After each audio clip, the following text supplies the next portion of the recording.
More than a decade ago, on one of the hottest days of the year, I was taking my kids down to the 7-Eleven near our apartment block to get some big gulps.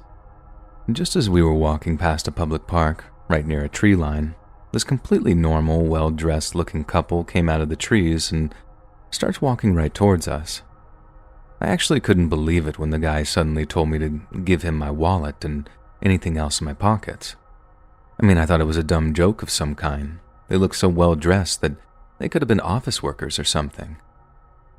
I actually let out this nervous laughter, then asked if they were serious, and the guy answered my question by pulling out what looked like a fishing knife from his jacket pocket. When he opened it and pointed it at me, I shoved my daughter behind me to protect her as best I could. But then, just as I was going to do the same for my son, the woman grabbed his other arm and began pulling him towards her.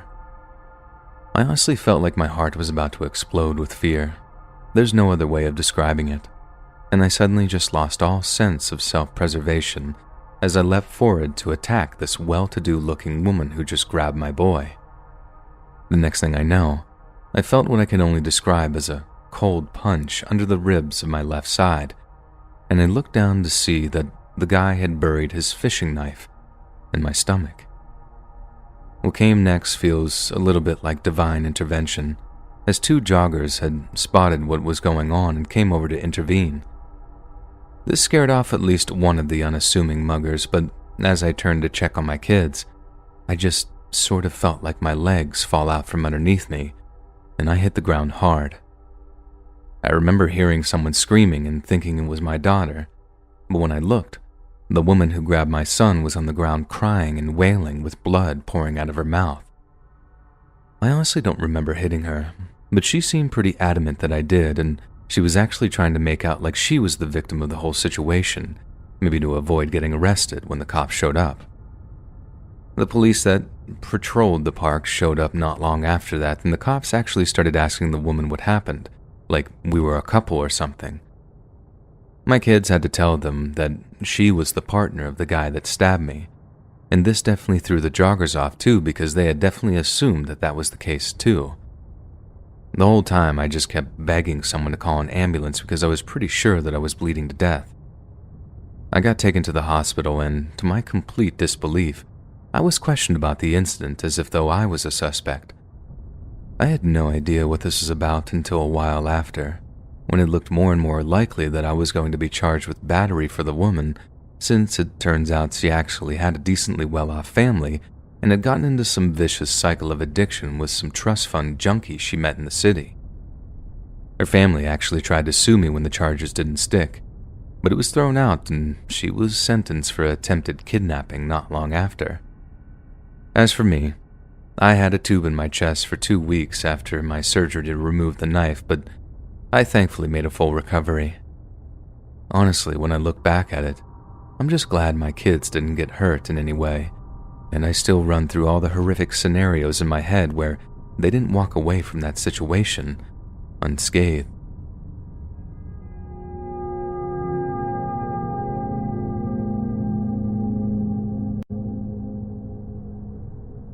If you really like my content and want to support me, please like this video and click the subscribe button. It helps me to grow my channel as essential in reaching a wider audience. Most of you watching my videos aren't subscribed to my channel, and that's why my animations can't reach their full potential. They aren't recommended to more people who would surely love my content as much as you do. You can always unsubscribe at any moment. Thank you in advance, and enjoy the rest of the video.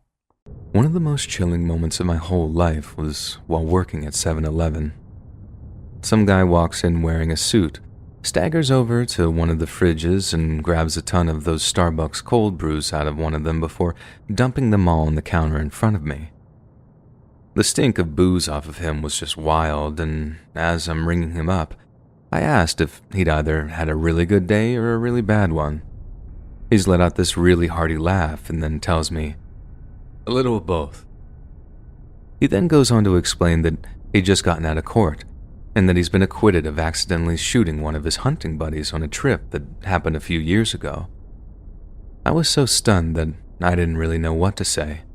I just went with the first thing that came to mind, which was, "I'm sorry."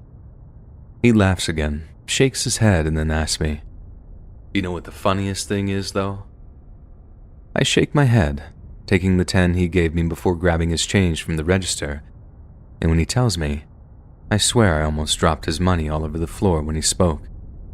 He tells me, "It was no accident." Then just starts laughing to himself while he pockets the change and scoops up all the cold brews from the counter. I was so taken aback that all I could do was just stand there, watching the guy as he walked out of the store and towards his parked car. Then my mind switches to thinking, please get into the passenger seat, please get into the passenger seat. But nope. He climbs right into the driver's side, starts the engine, then drives off. I'm not saying I have a photographic memory or anything, more like I was repeating his license plate number back to myself as I grabbed my phone and plugged it into the Notepad app. Then I called the cops, told them they had a drunk driver on their hands, then just let karma do its thing. There was nothing I could do about him taking one person's life and getting away with it. But I sure wasn't about to stand by and let him kill someone else as the result of being a reckless idiot.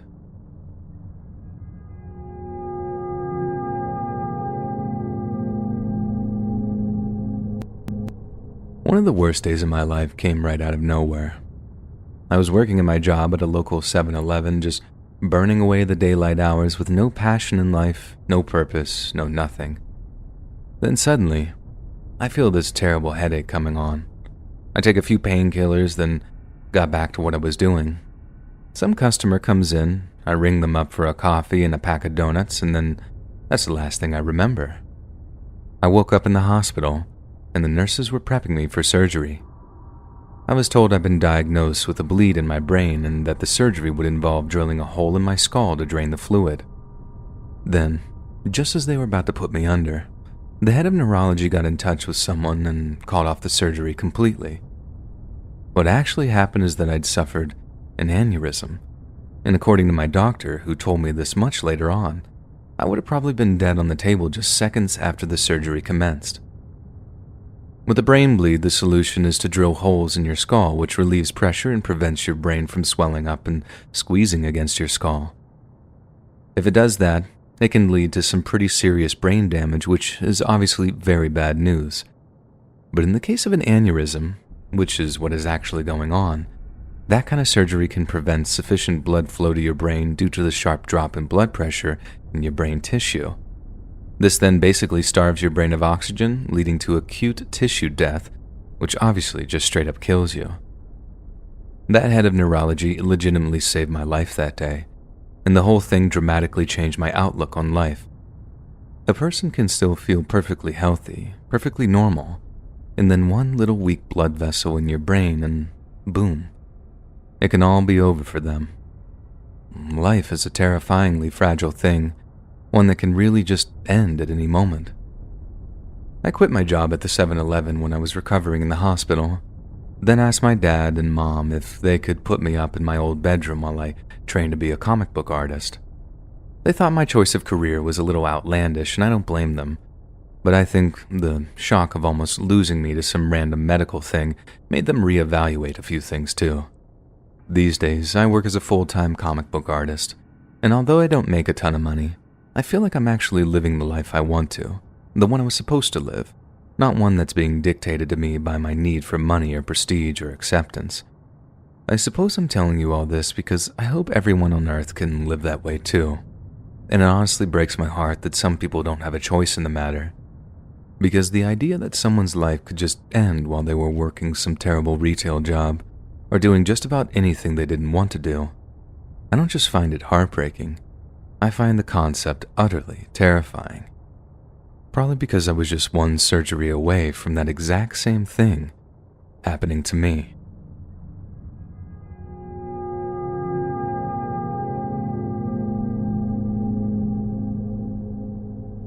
I had a guy come into the 7-Eleven I was working at, and when I was ringing up the items he wanted, he started getting all fresh with me, saying stuff like, "You're real pretty," and "What time do you finish work?" I lied to him and told him I was on till 11 even though I was finishing at 6, which was only like an hour away. He said he'd come back then, and we could go out for a beer or something, but I advised him not to since my boyfriend would be coming to pick me up around then, and he really wouldn't like the idea of some random guy hitting on me. That didn't seem to bother the guy too much though, and he made some dumb comment about how he'd make my boyfriend see things his way or something. I just nodded like, yep, I'm sure you will, and I could see him getting kind of angry before he walked out of the store. It didn't bother me too much, as he was only going to come back to the store later on to find out I wasn't there, and by that time, I'd be safe at home and away from any pervy creepers. But then at 6, when my shift finished, I walked outside with my purse only to see a car door open about 20 or 30 feet away. I swear I just about felt my stomach tie into a knot when I saw the creeper step out. I did a straight-up 180-degree turn on my heel and started walking back into the store, then just went right behind the counter and into the manager's office after telling my coworker, just say I'm on break. He seemed real confused for a second, but as I shut the door and listened right at the edge of it, it was maybe only 30 seconds at the most before I heard him say, "Oh, her? She's just on break. I'm sure she'll be out in a minute." Normally, I'd take the bus back home, but that night, I knew I'd have to get an Uber if I wanted to make it home without being seriously harassed. So I called the Uber, waited for it to arrive, then tried to just walk out as fast as I could. I didn't see the guy in the store, and I asked my coworker real quick, "Are they waiting for me?" And the guy shook his head, still confused, but kind of getting the gist of what was actually happening. They asked if I wanted them to call the cops, and I shook my head, just gunning for my Uber as I pushed open the glass door. I didn't see the guy anywhere, and I was so set on getting into the Uber that I didn't look left or right as I walked out of the 7-Eleven, so I had basically no warning that the guy was about to grab my arm and jerk me back. He looked really, really angry as he growled, "You lied to me," then called me a bunch of names as I tried pulling away from him. Luckily, my Uber driver saw absolutely everything, and he stepped out of the driver's seat to be all like, "Hey, let her go or I'll call the cops." He did let me go, and just smiled at the Uber driver as he told me, "This isn't over. I don't like being lied to." I wish that was all bluster too, like he was trying to act hard just to save a little face, but he wasn't. And for the next 3 months, he made my life a living hell. He kept showing up outside of the 7-Eleven, to the point where I had to blow a ton of my wages on Ubers to and from work.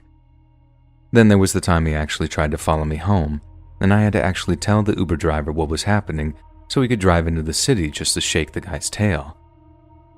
I tipped that guy massively.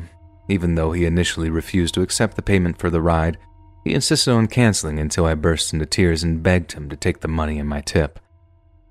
I couldn't make it someone else's problem. I couldn't have that on my mind as well as all the other stuff. I developed something of a relationship with that one specific Uber driver, and he became kind of a father figure who always accepted my ride requests whenever he was working and made sure that no one followed me home. He was also the guy that told me that I needed to get the cops involved. I thought that this guy was going to hurt me, that he knew people with the same mentality and that they only ever actually gave up when the law got involved. I didn't even know why I was surprised when I found out that the guy had a previous conviction for stalking, and he seemed to know the legal process like the back of his hand. He knew the process of getting the restraining order through the courts would take weeks at a minimum, and he'd come visit me in the 7-Eleven just to taunt me sometimes, and he'd only leave once I threatened to call the cops on him.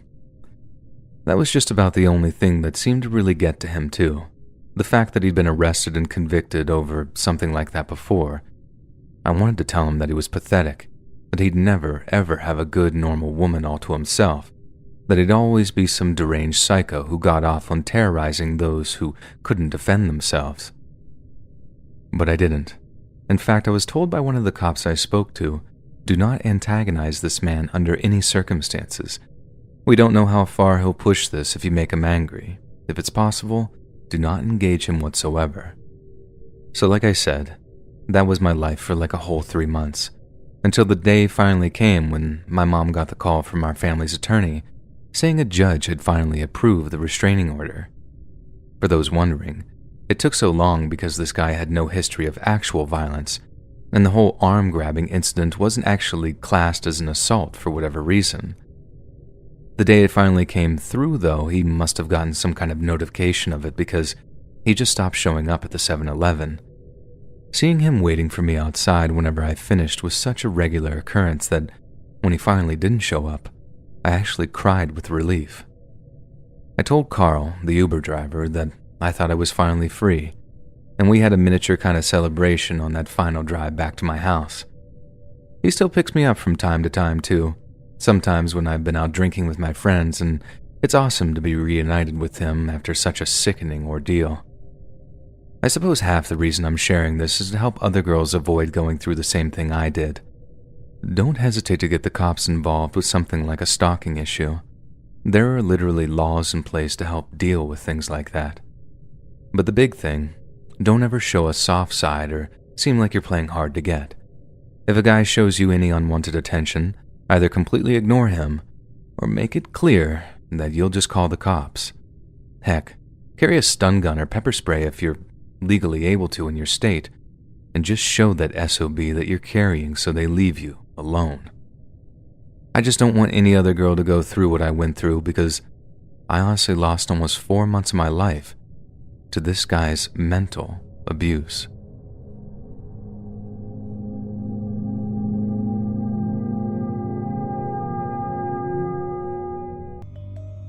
I'm a 24-year-old male, and this happened to me a few years ago when I was around 21. I remember because it was shortly after my birthday in December. It was really cold outside and there was snow on the ground as we had just had a snowstorm pass through our area. I lived with my parents at the time, and my mom is not really a fan of driving in the snow, so she asked me if I could drive her to the gas station for her to pick up some cigarettes for her and my dad, as well as a few other items they might have needed. I said sure, as I wasn't really doing anything at the time, and I grabbed my keys, then following her to the car. I remember the cold air hitting your face pretty hard that night, so it had to be at least around the teens, which made the snow and whatever else was on the roads really slippery. This is important to know for later on in the story. The nearest gas station was about 5 minutes away from us, but given the conditions of the roads, it took us about 10 to get there. Once I was able to park the car, my mom got out of the car, then made her way inside the store. From where I was parked, I could see her inside the store standing in the line that was leading up to the register. I kept the car running as it was really cold and I just didn't want to be sitting in the car without any heat. I was browsing on my phone while waiting for my mom to get done, and right around that time I had seen her finally approach the register. There was a black truck that pulled up into the parking spot right next to my car. I found this a bit unusual given that the parking lot was empty, so there was really no reason for them to park right next to the spot where I was. But I kinda just chalked it up to them wanting to be as close to the entrance as they could, given how cold it was that night. No one got out of the car at first, but I didn't even notice this until I looked up to see my mom walking out of the entrance back to the car. I glanced over to the truck's passenger side window, and I could just make out a figure sitting in the passenger seat, and they were facing in my direction. My mom opened the door, then got inside, before then asking me what I was looking at. I told her about the truck pulling up well over a few minutes ago around the same time that she approached the register, but that nobody had gotten out. She first chalked it up to maybe they were just waiting for someone inside the store to come out, but when I mentioned seeing a figure in the passenger side of the car looking towards our direction, she then began to sense why I was so spooked out by it. She told me to just back out and get out of there, and that we didn't need to worry about them once we drove off. As soon as I put the car into reverse and then began to back up, the passenger door swung open and hit the side of my car. A tall, very built man stepped out from the car as soon as the door made contact with my car. I hit the brakes as soon as I felt the contact, and the man stood there before throwing his hands up at me and then staring in my direction. I didn't really know what to do as I'd never really been in any sort of accident before, and my mom was sitting right there next to me and could see as well as I had that the door had not been opened until we had already started moving. The man slowly walked up to my window and just stood there. I cracked it very slowly, and I told the man that I was sorry, but that I didn't see the door open as I was backing out. For a brief moment, he didn't really say anything. That is, before he simply asked, "Roll down your window a little bit more. I can barely hear you." I knew this couldn't be true as it was really quiet in that area, and I wasn't even speaking in a low tone. I told him that I'd prefer to keep it cracked as I really didn't want to let cold air get into the car. This really angered the man, and he immediately spoke in a more angered tone now. He was telling me to roll down my window yet again. I again told him no, and this is when things then took a turn for the absolute worse. Without any warning whatsoever, the man smacked my window really hard with his hand. Startled, I immediately jumped back and rolled the window up. My mom was right beside me, just absolutely yelling for me to just back out and leave. But I was really afraid of hitting the man in the process, as he was still right next to my car. The man kept smacking my window really hard a few more times before he then tried punching it. It was right at this point where I realized that if I didn't get my mom and I out of there fast, this guy was definitely going to hurt us. I could see the cashier inside the gas station heard what was going on, and he looked to be on the phone with what I could only assume was the police. But there was absolutely no way I could wait for them, as the man was now both punching at my window and now kicking my door. It was like some switch had then flipped on in this man's head, and he had just totally lost it. I told my mom to hold on as I put the car into reverse again and backed out of there as fast as I could, just barely missing the guy by a few inches. I pulled fully out of the parking spot before the man ran out in front of our car and slammed his hands right on the hood. I sat there frozen, not knowing what to do, as the man looked right back at me. I turned the car wheel, then sped around him, trying to avoid him the best that I could before booking it the hell out of there. After that, I honestly thought that was the end of it. But as we made our way down the road to a stoplight, I was able to see headlights that was fast approaching from behind our car. And once it was close enough behind us, I could then see that it was the same truck the man was in. There appeared to be 2 people inside of it. I assumed the man I encountered must have been the passenger, and I guess the driver was someone I hadn't noticed before. I told my mom that it was them behind us, and she started to freak out and call my dad, then letting him know what was going on. We were still probably about 10 minutes away from our house given the road conditions, but I knew that there was no way that I could get us back to our house in that amount of time before these guys tried to ram us off the road, or whatever else they had planned for us. My dad told my mom for us to attempt to head back towards our house and that he would try and meet us halfway in his truck. She told me this, and I agreed that this had to be our best option, given that I couldn't turn around and head back to the gas station still not knowing if the police had even been called or not. So once the light turned green, I punched on the gas and sped off. I'm gonna be completely honest. I really wasn't being that cautious of the road at this point, as there really weren't any other cars at this point of the night. There were a few times where the car slid from the ice on the road, and I knew that it would only take one turn of the wheel to lose control, but I wasn't going to slow down and let these guys catch up to us. After about a few minutes of driving, we were able to see headlights right in front of us on the other side of the road.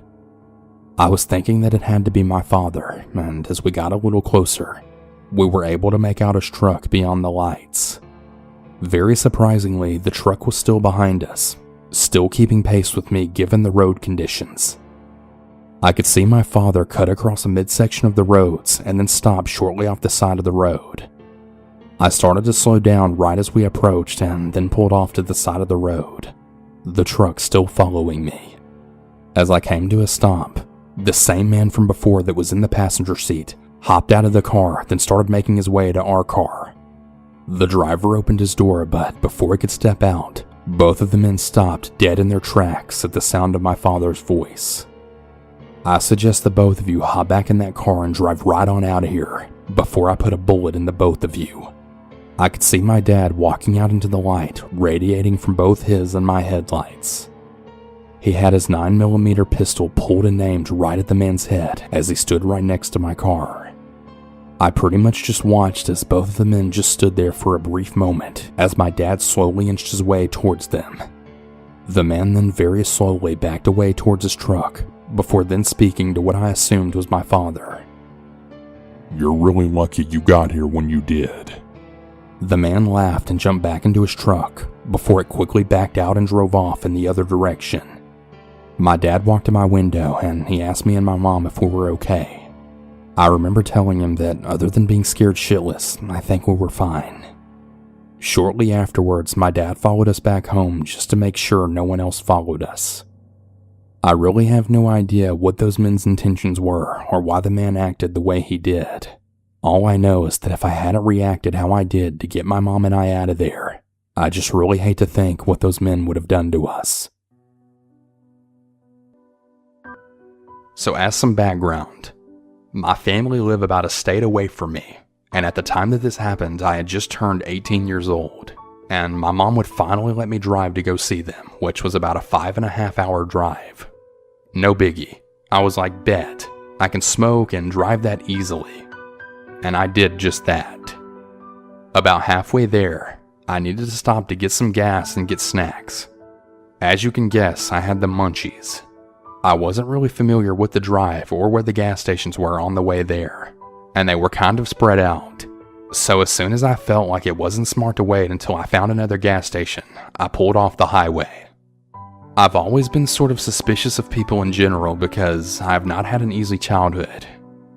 I grew up learning just to kind of feel when things are not right. So I wasn't really worried about being by myself because I knew how to handle myself. So I pull up to this relatively empty gas station, maybe one or two other cars, but it was a larger one with one of the antique shops in it. I parked at a pump, locked my doors, and go inside. There was no one at the counter yet, and there was a sign on the counter saying that they would be right back. So I just go and pick out a snack and a drink. Well, when I previously walked in, I noticed a man, late 20s, kind of just wandering around in the store. I saw him glance over at me when I walked inside, but didn't really think about it. Not really paying him any kind of attention, I went and opened the door to the soda when he comes right up next to me and opens the one next to mine. This wasn't particularly weird to me, but the fact that he was literally all the way across the store when I came in, and then as soon as I go over there, he does too, I was like, okay, I'm gonna go look for a different drink. So I go to the tea section and stand there for a sec, and he follows me to the one right next to me yet again. Only this time he looks at me, smiles a really creepy closed-lipped smile, and then says, "Hi there." I do also want to say that even though he could have easily just been trying to be nice or flirt or something, I had an instant creepy vibe from him when he first walked over, and that intuition has never failed me before. At this point, I just look at him, nod my head, then grab something and go to the counter, thinking to myself that I can just grab a snack later. He comes right up behind me with just one of those jerky sticks. Literally didn't grab even anything from the refrigerators that he was looking in right next to mine and just stands super close to me. And I mean, he was literally right up behind me. I could feel his body heat and his breath on the back of my neck. I'm literally just waiting for this freaking cashier to hurry up and come in here so I can get the heck away from him. So I decide to start calling for someone. No one answers or comes out. The dude behind me is texting on his phone and he's just looking around and at the door like he's waiting for someone. Finally, I'm just like, screw it, I'm out of here. I leave my drink on the counter and walk out. He follows me. At this point, I literally run to my car and I remember feeling him grasp my jacket, but with the momentum of my arm swinging, he wasn't able to get a firm hold on me. I hop in and lock the doors, turning my car in record speed. We make eye contact and out of the corner of my eye, I can see two men run from around the corner of the gas station.